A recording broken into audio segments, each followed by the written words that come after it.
កំណាត់ផ្លូវជាតិលេខ23ប្រវែងជិត20គីឡូម៉ែត្រនៅខេត្តកណ្ដាលត្រៀមសម្ពោធដាក់ឲ្យប្រើប្រាស់ជាផ្លូវការនៅចុងខែមេសានេះកំណាត់ផ្លូវជាតិលេខ23ស្ថិតក្នុងភូមិសាស្ត្រខេត្តកណ្ដាល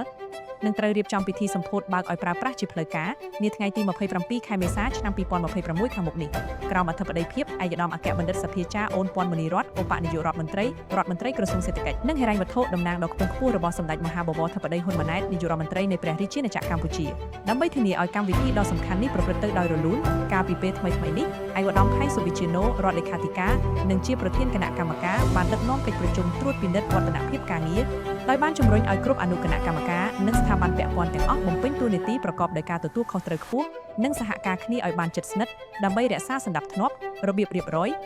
និងសុវត្ថិភាពខ្ពស់បំផុតក្នុងថ្ងៃកម្មវិធីព័ត៌មានលម្អិតនៃកំណាត់ផ្លូវជាតិលេខ23ដែលត្រូវសម្ពោធនេះរួមមានប្រវែងសរុប 19.83 គីឡូម៉ែត្រ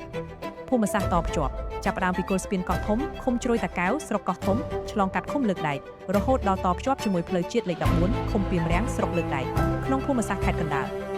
ការបរិច្ឆេទសម្ពោធថ្ងៃទី27ខែមេសាឆ្នាំ2026សមិទ្ធផលហេដ្ឋារចនាសម្ព័ន្ធថ្មីមួយនេះនឹងក្លាយជាសរសៃឈាមគមនាគមន៍ដ៏សំខាន់ក្នុងការជួយសម្រួលដល់ការធ្វើដំណើរនិងការដឹកជញ្ជូនទំនិញរបស់ប្រជាពលរដ្ឋក្នុងមូលដ្ឋានព្រមទាំងចូលរួមចំណែកជំរុញសេដ្ឋកិច្ចជាតិផងដែរ